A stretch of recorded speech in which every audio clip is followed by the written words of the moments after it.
always talking about having a toolkit, and sometimes it's metaphorical, it's about that knowledge. But today we're going to add to our physical toolkit. We're going to turn this Hawthorne into a new mallet.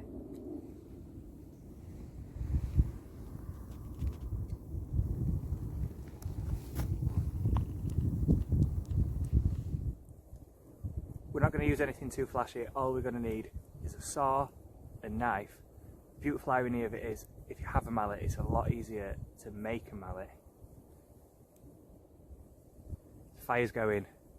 Let's crack on. So I've got my hardwood here. You can see that there's more knots on this side. However, it's the thinner side, so this part is going to become my handle. If I put my hand on there, we can see that I'm going to have plenty of room either side. Now this is one that I'm going to take with me. It's going to go in my bag, so it doesn't need to be huge. What we're going to do is take our folding saw, open that up, and around the circumference of our mallet, all we're going to do is just make those gentle little cuts all the way around.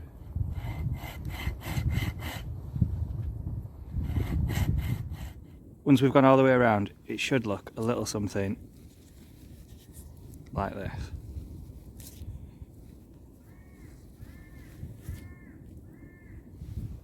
We want to make sure that that cut is maybe half an inch up to an inch deep all the way through, because this is going to form our handle. So we'll just really quick, really gently go back around there.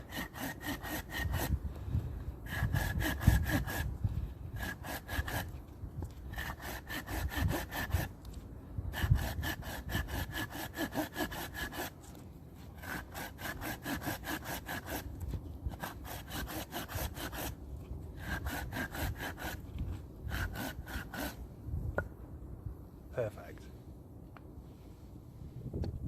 How we're making this today is going to be the simplest way for my money.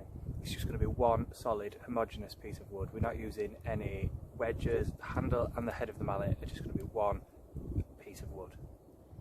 Now we've got that cut made all the way around the circumference, it's time to start making our handle. To do that, we're going to take our fixed blade knife, and all we're going to do is batten small little slivers off at a time. If we try going for the full shape all at once, we're going to find it too tough because the wood is just like granite. So I'm going to place the knife on there.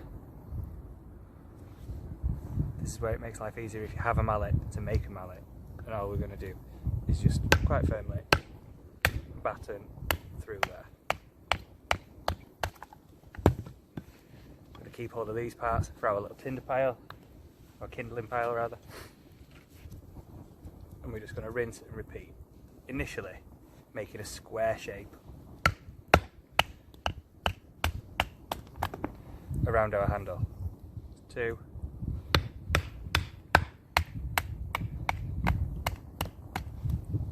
I realise I'm using a mallet to do this, but if we didn't have one, we could just as easily use a big log.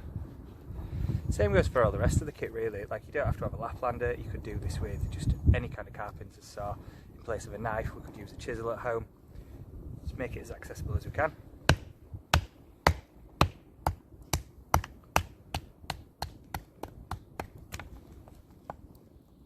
Once we've roughed out that square shape for our handle, now we're going to turn that square into an octagon and then gradually start to refine it bit by bit. So now I'm just going to repeat that process, taking these square edges off and making a slightly smoother octagonal shape. Once we've done that, that's when we're going to refine it even more, make it more comfortable in the hand.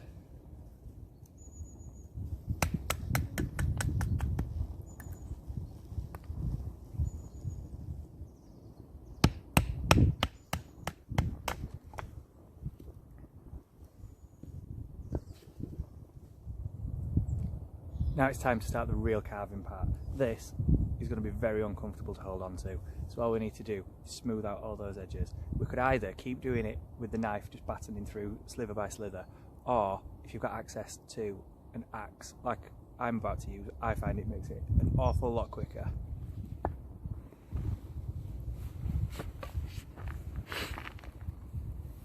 So for this next part, we're going to start using an axe. We're going to use this in a really finessed and delicate way. We're not going to need to make huge big swings, so I'm going to hold it up here by the shoulder, by the neck, I'm going to stand above my item. I'm going to place the heel of my hand on there, and all I'm going to do is just start chipping away and spin. And you'll see it's going to take those rough corners off pretty quickly.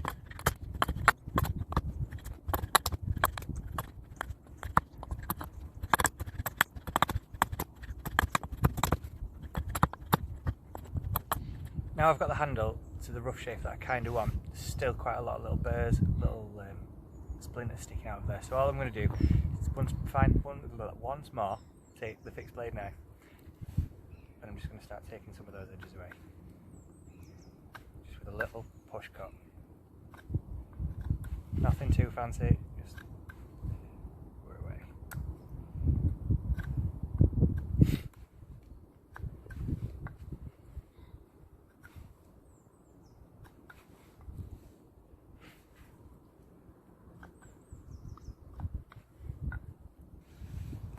Our mallet is very nearly done.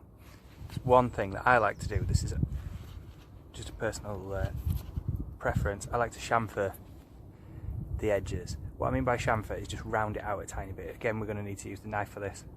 It's just going to protect it from splitting a tiny bit. So I'm going to hold it firmly, and I'm just going to take little slivers off the entire circumference of it.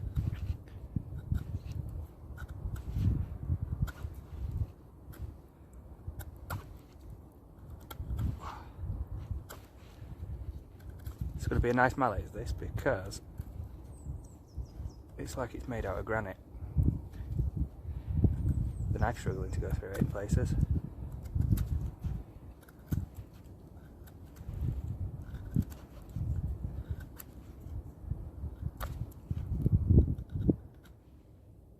There we are. One nice new mallet to go in the pack. Like camping mallets and carpenter's mallets and things like that are absolutely brilliant, but we've got to buy them, and if anything happens to them there's more of a sense of disappointment. These ones didn't cost us a penny. They're, you know, enjoyable to make. There's a satisfaction when it comes to making tools, for me at least. I really enjoy it. That's going to last us quite a while. It is obviously going to degrade over time with use, but again, the nice thing about having made it is that mallet came from the woodland, so when it's either, you know, shot to pieces, it can go back. We can either just leave it to decompose in the undergrowth, add it to our little firewood pile, absolutely anything. Give it a go.